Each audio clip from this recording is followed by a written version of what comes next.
गोष्ठी स्वास्थ्य केन्द्र नूतन गृह भूमिपूजन उत्सव अनुगुल जिला बरपाल ब्लॉक गोतमरा पंचायत ठारे गोष्ठी स्वास्थ्य केन्द्र नूतन गृहर भूमिपूजा कार्यक्रम अनुष्ठित होइथिला।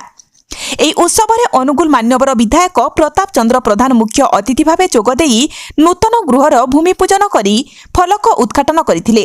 ମୋଟ 67.97 ଲକ୍ଷ ବ୍ୟୟ ଅଟକଳରେ ନିର୍ମିତ ହେବ ନୂତନ ଗୃହ।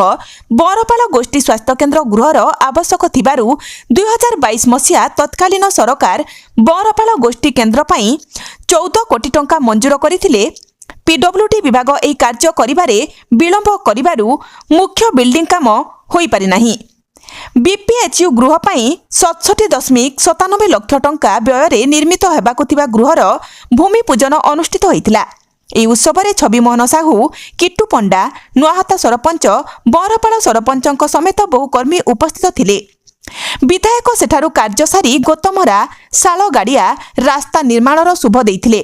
ଏହି ଉତ୍ସବରେ ଅନୁଗୁଳ ମୁଖ୍ୟ ଚିକିତ୍ସା ଓ ଜନସ୍ୱାସ୍ଥ୍ୟ ଅଧିକାରୀ ଡକ୍ଟର ମଦନ ମୋହନ ପ୍ରଧାନ ଯୋଗ ଦେଇଥିଲେ। ବରପାଳର ଏ ଗୋଷ୍ଠୀ ସ୍ୱାସ୍ଥ୍ୟ କେନ୍ଦ୍ର ଗୋତମରା ଠାରେ ଆମର ଶୁଭ ଦିଆଗଲା। ମୋ ସାଙ୍ଗରେ ଆମର ସିଡିଏମ୍ ସାର୍ ବି ଥିଲେ, ଆମର ଏଠିକାର ନେତୃମଣ୍ଡଳୀ। ଏଇଟା ଗୋଟେ ବରପାଳର ବହୁତ ଦିନର ଆମର ସମସ୍ତଙ୍କର ଆଶା ଥିଲା ଯେ ଆମ ପାଇଁ ଏଠି ଗୋଷ୍ଠୀ ସ୍ୱାସ୍ଥ୍ୟ କେନ୍ଦ୍ର ଗୋଟେ ଗୋତମରାରେ ହେବ ବରପାଳବାସୀଙ୍କ ପାଇଁ। ଏଇଟା ଖାଲି ଗୋତମରା ନୁହେଁ, ବରପାଳ ଟୋଟାଲ ବରପାଳ ପାଞ୍ଚଗଡ଼ ପାଇଁ ଏଇ ଗୋଟେ ଆମର ସମସ୍ତଙ୍କ ଯେଉଁ ଡିମାଣ୍ଡ ଥିଲା ଏଟାକୁ ଆଜି ଆମେ ଶୁଭ ଦେଲୁ। ତୁରନ୍ତ କାମ ହେବ। କାମ ହେଇକି କେମିତି ସ୍ୱାସ୍ଥ୍ୟ ଅବସ୍ଥାରେ ଆହୁରି ଆଗକୁ ଯିବା ପାଇଁ ଅନୁଗୁଳ ଜିଲ୍ଲା ବର୍ତ୍ତମାନ ମେଡ଼ିକାଲ କଲେଜ ହେଲା, ଆମର ଟ୍ରମା ସେଣ୍ଟର ହେଇଗଲାଣି, ମେଡ଼ିକାଲ ଆପଣମାନେ ଦେଖୁଥିବେ, ତାକୁ ଆହୁରି କେମିତି ପ୍ରତି ଗାଁ ଗହଳି ଯେଉଁ ଯେମିତି ହେଡ଼କ୍ୱାର୍ଟର ଗୁଡ଼ାକ ଅଛି ବନ୍ତଳା, ବରପାଳ, ତଳମୂଳ, ଆମର ଯେଉଁପଟେ ଯେଉଁଟେ ହେଡ଼କ୍ୱାର୍ଟର ଯେଉଁ ଜାଗାକୁ କଲେ ସ୍ୱାସ୍ଥ୍ୟ ଅବସ୍ଥା ଆଉ ଟିକେ ସୁଧୁରିବ, ସେଥିପାଇଁ ସରକାରଙ୍କର ଇଏ ଗୋଟେ ସବୁବେଳେ ଆମ ଜିଲ୍ଲା ପାଇଁ ସବୁବେଳେ ଚିନ୍ତା ରହିଛି। ତେଣୁ ଇଏ ଗୋଟେ ଆଜି ସମସ୍ତଙ୍କ ପାଇଁ ଗୋଟେ ଭେଟି ଦିଆଗଲା ଆମ ମୋହନ ମାଝୀ ସରକାରରେ।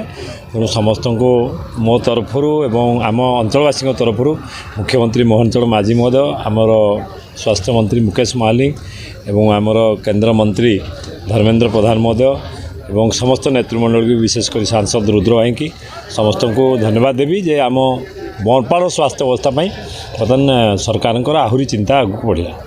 हाँ एटा गोटे विराट कथा है आज गोटे बड़ पदक्षेप आम प्रकृत एत बड़ एरिया बहुत सुंदर भाव में गोटे गोष्ठी स्वास्थ्य केन्द्र ठिया फंड तो सांसन है कम हो बर्तमान आरंभ हो मेडिकल कॉलेज बर्तमान जो हेडक्वार्टर हॉस्पिटल यार समृद्धि हवा संगे संगे आम पेरिफेराल अनुष्ठान गुड़िक ये गोटे भल इनफ्रास्ट्रक्चर द्वारा ठिया से बड़ कथा। कारण सब इनफ्रास्ट्रक्चर आम देखुँ बहुत खराब थिला।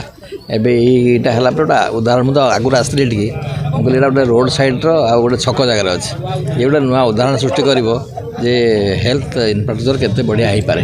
आशा कर सहयोग अंचल ये बढ़िया सर्विस दे पारे। गोटे रिक्वेस्ट के समस्त ये अंचल से बहुत शिल्पांचल टी मेडिकल आम्बुलांस सुविधा नहीं कौन कहे आम्बुलांस माने आम कथबार्ता कर आम्बुलांस व्यवस्था करने चेष्टा करुँ। यहाँ हो बर्तमान आम चेष्टा करुँ कारण गोटे ड्राइवर समस्या रोज बोली आम प्रकृति आनी पार्नु ड्राइवर समस्या हो गले ठीक ठाक कर।